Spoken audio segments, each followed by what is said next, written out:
Hello and Fáilte to you wherever in the world you may be tuning in from. Welcome to another episode of Diplomatic Airwaves, the podcast series of the Embassy of Ireland in Addis Ababa. Today we have our youngest ever guest on the podcast. Netanya Edu, just 18 years old, recently finished her high school studies at Minilik 1 Science Campus here in Addis Ababa. But she also just recently finished up a very brief but very meaningful tenure as Ambassador of Ireland to Ethiopia. Netanya was the winner of the embassy's Be an Ambassador for a Day competition, which marked International Day for Women in Diplomacy here in Ethiopia. The Embassy of Ireland is proud to champion young leaders and gender equality here in Ethiopia, so we're really delighted to have Netanya here with us for a discussion on these topics. Netanya, welcome back to the Embassy. Well, thank you so much. I'm honored to be here. And now, after becoming the ambassador, now to becoming your podcast journey here. I'm so excited to be joining you. Well, we're really delighted to have you back and have a discussion, I suppose, on your experiences of the Be an Ambassador for a Day competition. Maybe tell us a little bit about what inspired you to apply for that competition. So that's a very good question. So what inspired me to apply? First of all, when I saw this application, I saw it on a Telegram group, and whenever I saw it, I saw that it is a very good opportunity for me to become part of this group that you have. I was also serving at the EU youth sounding board to the EU delegation to Ethiopia as a youth sounding board member. So it's a really a deep part of me to participate in this diplomacy world. So when I saw this opportunity, I was like really excited to apply, and I didn't know that I would even get this chance. So when I applied, and after I put my application over email, one of your team she replied to me, and I was really excited to join this, not only because of not only because I want to express myself in this diplomatic world, but also because I want the people that you have that to join the community, and that is what inspired me, because diplomacy is much more than just the politics or what we see from the above. It's also the people and what works that are done within the world. Absolutely. And you mentioned your application, I suppose, for context for our listeners, the application that you did involved writing an essay on the importance of championing gender equality in Ethiopia. Your essay, which was a really excellent essay, took that from an angle of inclusive education. Tell us a little bit about why that's important to you and why it's important particularly here in Ethiopia. Okay. So when it comes to inclusive education, it's something that I've been working on for the past almost 3 to 4 years. So I've been part of this education system for more than 12 years. I just finished grade 12, like you said. I just finished high school. So if you include kindergarten, I've been in the education system for more than 15 years, to be honest. And if you take a look at the Ethiopian curriculum that we have, there's a sudden change from medium of instruction, and that is from Amharic to English. And this is only if you are based in Addis Ababa and may differ to other regions of the world, or other regions of the country. So in Addis Ababa, it changes from Amharic to English whenever you enter the 7th grade. And while English is not the main focus for grades below the 7th grade, it makes it really hard for students like me to really excel in their academics whenever they join the 7th grade and after that, and it also affects their career choices as well as their tertiary education, as well as secondary education. So that is one of the reasons that inspired me to work on inclusive education, because of this change, many people are affected by this, and as you go into the career world, your choices are quite limited because the working language is English, even though we mostly use Amharic for communication as well as for education below the 7th grade. And as for me, it was really hard. It was really hard for me to comprehend this change. So I saw this change affect many other people as well as my friend and many other stakeholders that are part of the education system, and how it really affected them as their grades decreased, and also how it affected their lives going forward. Many people that said that they wanted to become other career choices, such as big things, such as like being a diplomat, to being less and less and less of your dreams go less and less, and things that you want to become much less appreciative. And that's one of the reasons that I wanted to work on inclusive education. So what I did was, when I was after I finished ninth grade in the summer break, I wanted to work on this. I wanted to really show people that it is possible for us to broaden our career perspectives, broaden our tertiary education, and get involved in those big things, and we can really make it into the formal world. So what I did was I founded Education for All, which is an initiative that mainly works on making language accessible, such as English, and also I work with African educators across the continent to make podcasts like you've seen on how to work on education, on how to work on and express many pedagogies while still living in low resources. So we don't expect each and every one of our countries, especially African countries, being in the poverty that we are in. We don't really expect ourselves to have all those resources, but what we can do is make the best out of those resources that we have. So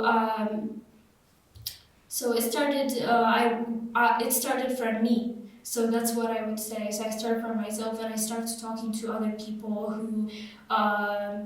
who are willing to make this change, because many people are kind of having it hard trying to divert to the formal world or to the broaden their career perspectives. And I worked with a nearby school where I worked with about 100 students in person there to facilitate teaching them English, as well as see the challenges, what can we work on, and how can we make this go right, because a lot of the times most students may underperform for their school grade, and also like trying to divert this by using levels. For example, we group students in beginners as well as intermediate, as well as to the advanced stages, where students where we use different methods, such as inclusive education, like you said, trying to integrate many pedagogies, such as it could be as simple as watching a movie, or it could be simply as saying, oh, this is a water bottle, this what do you call it, a glass, this water, and trying to show action instead of just the chalk and talk method, as is mostly practiced in many low resource areas. So yeah, I've been working in this education sector for quite a while now, but yeah, it really inspires me, because I see the potential that we have as students, as young people across the country, and I know that we have the potential, so let's use it.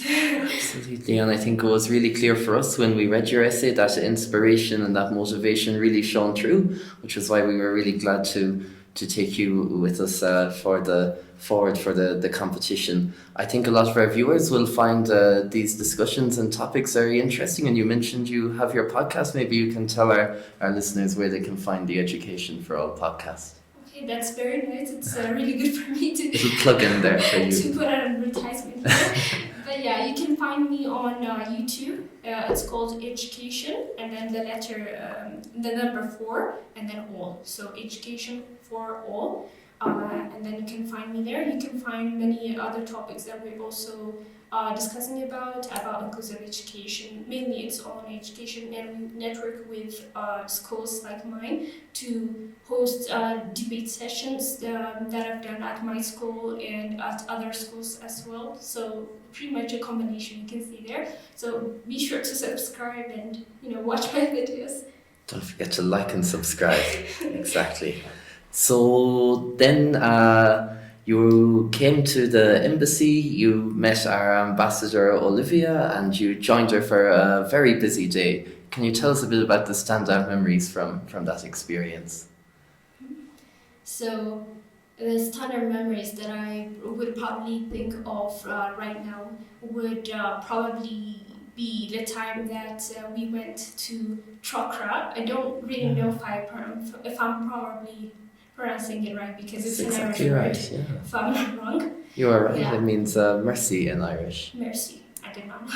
There you So go. we went to Chokra in which is also funded by the Irish Aid. So we went there to discuss about one of the projects that they're doing, which is called the Grit Project, which is done in Tigray, the northern part of in Ethiopia. And I saw how much of that Irish aid and of that is helping toward those people in the northern part of Ethiopia. And really, to be honest, it's one of the things that you rarely see because it's most of the time as diplomats, as people who are I usually think of people like you, like diplomats, think that they're not really affiliated with the project, and I so the opposite of that. She really does try to involve herself, she tries to understand each one of those problems as well as see the implementing partners and what can be improved and how can we really help those people while they are there and help them get on their feet.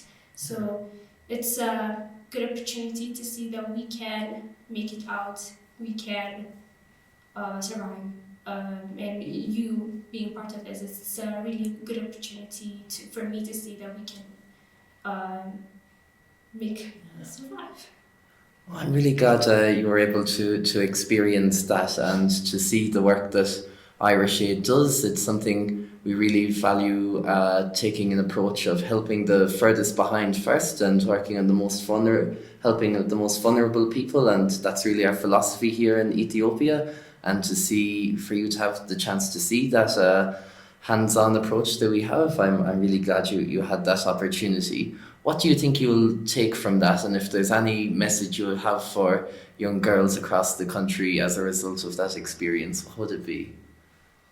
It would definitely be to try to learn anything that you want, anything that interests you. Try to be as much experienced in it, as much active within it, because it's those little things that we think that are small that quite bring you to big opportunities. I never thought that I would be engaging with people like our surroundings right now, to you to engaging with diplomatic people as well as to engaging people who are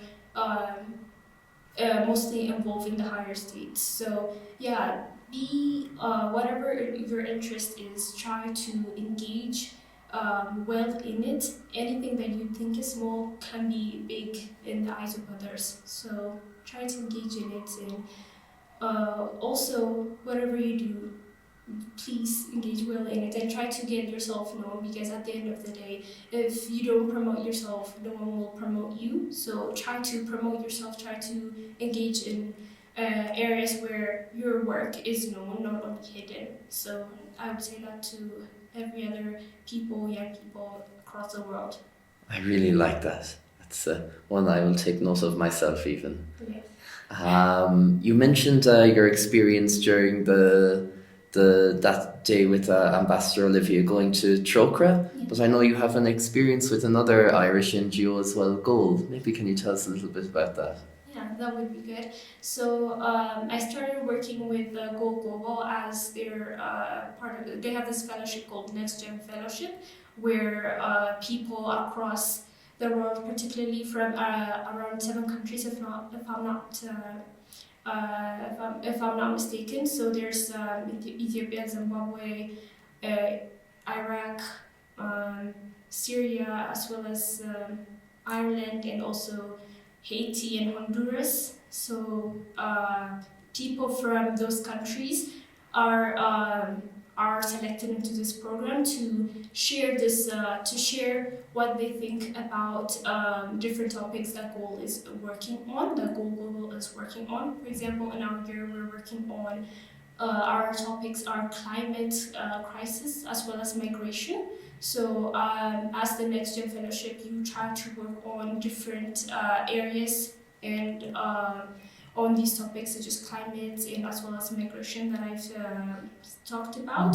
So we try to learn about what it means to be a global citizen, what it means to be uh, people, what it means to be people that they work with, such as vulnerable people, and most of us are from those working or hosted countries that they try to work on, such as Turkey as well.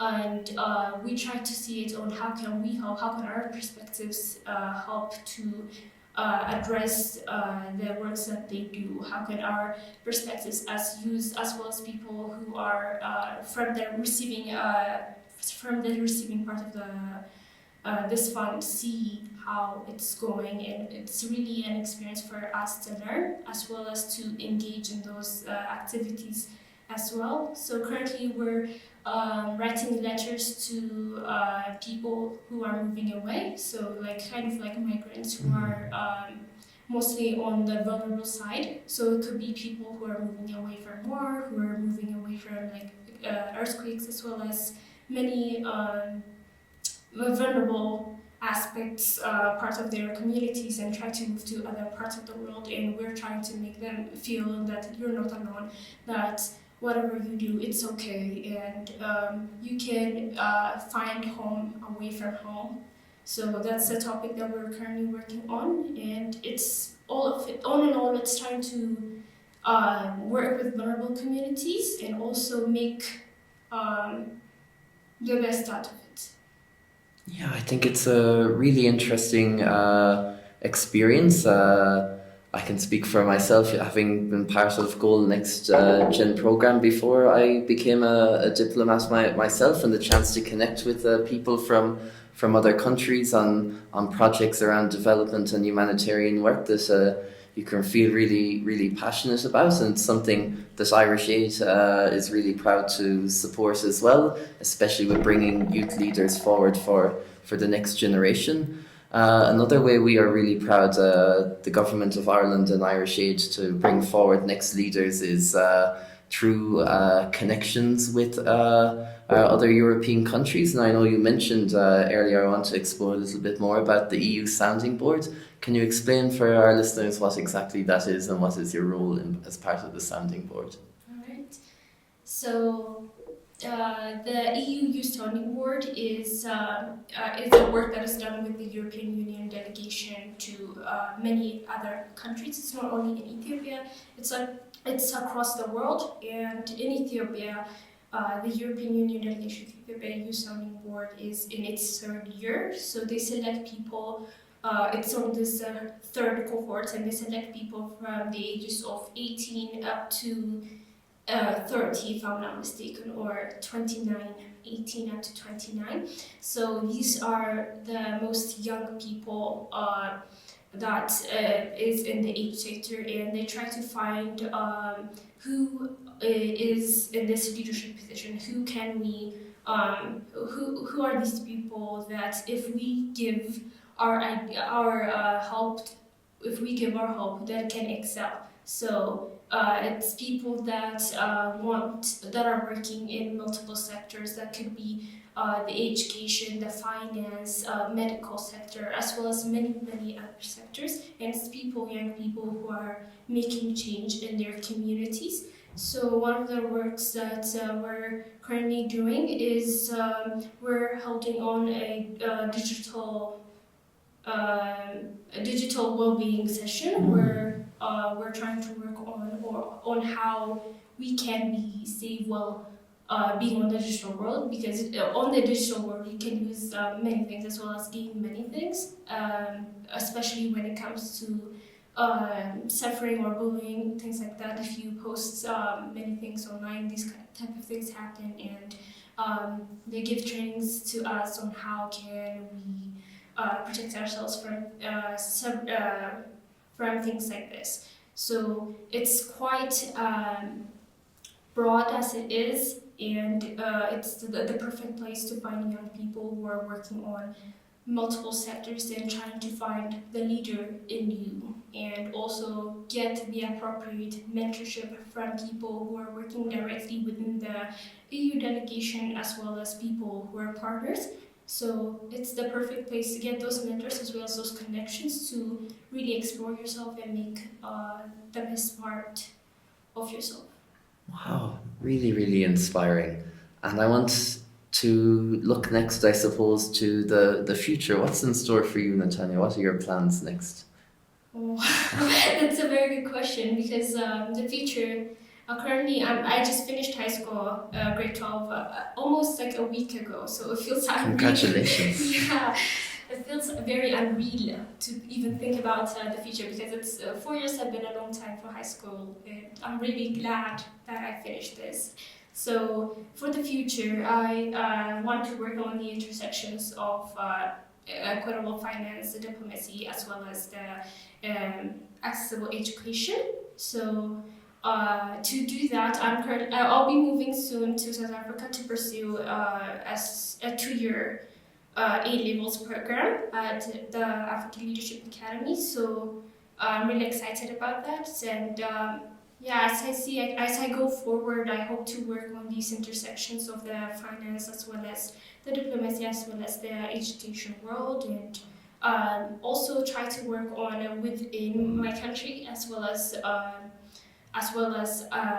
our continent, Africa, to really show that we can make the best out of what we have from our resources, and try to make the best out of it, because we do have the potential, we do have the talents, and I want to work with the community, with the people, to make it and prevent poverty, to be honest. Ah, that sounds really exciting. It sounds like you have a very inspiring journey ahead of you. So you have heard the name here first, Netanya Edu. So keep an eye out for her in the future. Netanya, it's been a real pleasure to have you back in the embassy again, and thank you for taking the time to share with our listeners the experience you had of being our ambassador today, and for what that means and for what Irish Aid stands for in this country. Thank you so much. Well, thank you so much. I'm really happy to be interviewed as well as contribute to this podcast, and I hope other people who are listening, as well as the young people, can get something from the interview that we did here. And thank you so much, Stephen. I'm really excited to be part of this podcast. Brilliant. And don't forget, Education for All. Follow her podcast too. Yes. Okay. Go on YouTube. Thank you so much again, everyone, and we hope you enjoyed listening to this episode. Thank you for listening to Diplomatic Airwaves, the podcast series of the Embassy of Ireland in Addis Ababa. Episodes are released every Friday. You can listen on ireland.ie or wherever you get your podcasts.